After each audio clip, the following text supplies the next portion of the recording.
In this video, we're going over the top 5 problems on this first generation Chevy Avalanche.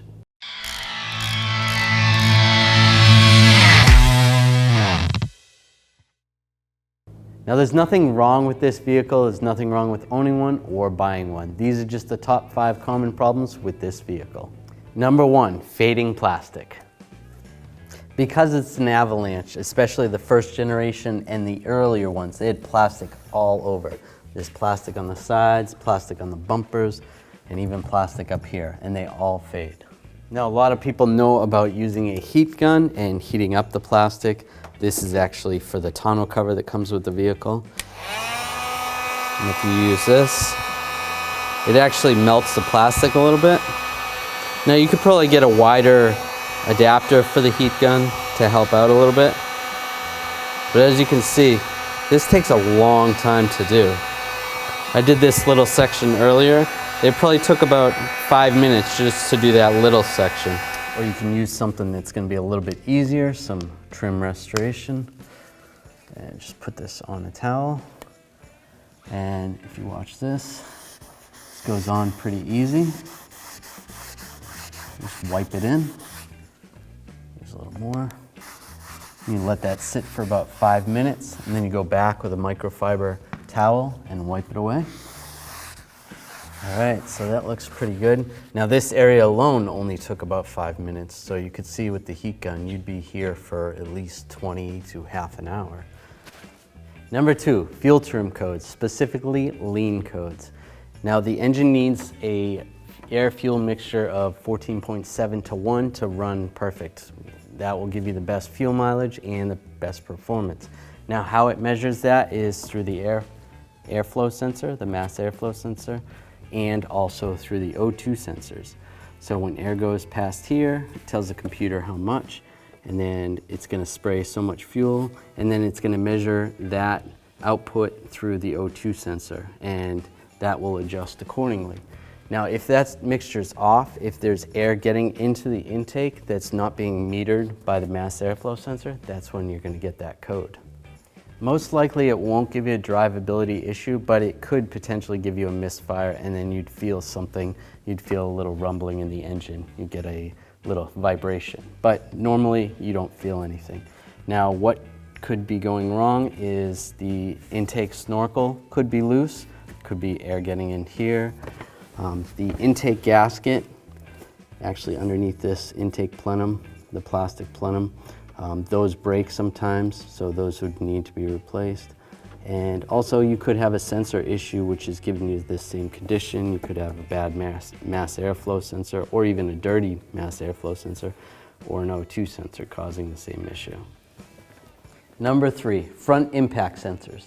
Now you may get a code in your airbag module that has a code saying something's wrong with the front impact sensors, and they're located, if you take this shield off, right attached to the frame right here, or the lower radiator support right there. There's one on this side and there's one on the other side. Now it's always good to check the wiring, check the connector for any corrosion and stuff, but normally they corrode on the inside, and it's always a good idea to replace these in pairs, because if one's corroded, the other one's not far behind. You just disconnect the connector. Make sure you disconnect the battery before you do this. And then there's a bolt on the bottom. It's a 10mm bolt, I believe. And same on the other side. And then there's a slot. You have to slide it out of the slot. Number 4, the encoder motor. Now you may have a 4-wheel drive issue where you get a code saying basically the encoder motor doesn't know where it is. The sensor in there may be faulty. And you can replace just the sensor, or you can replace the whole encoder motor. It's a lot cheaper to do just a sensor, and it's not that difficult.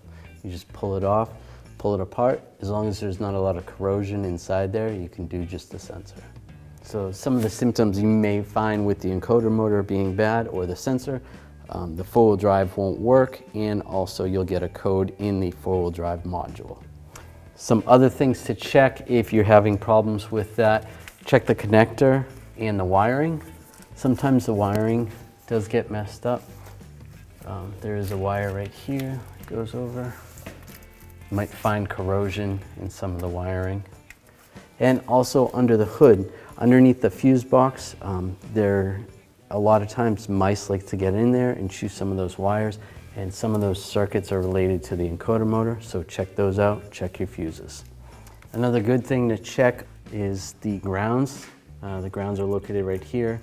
Just want to make sure those are nice and tight. And if you have to loosen these bolts up, clean up the grounds, tighten them back down, and just double check.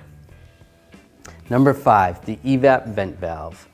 It's located right here, right next to the fuel tank. On the back side, there's a connector right here. You always want to check the connector.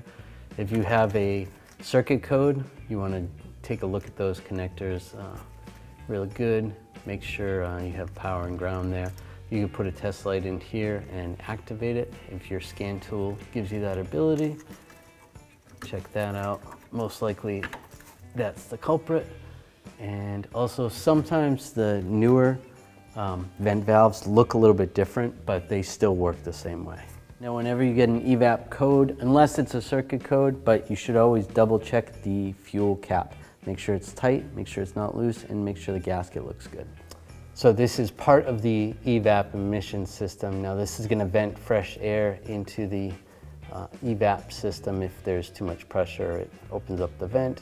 Normally it is open, and when it activates, it closes it so that they can put a vacuum on that system. It has to do with the vapors in the fuel tank, and you want to not have those vapors go into the atmosphere.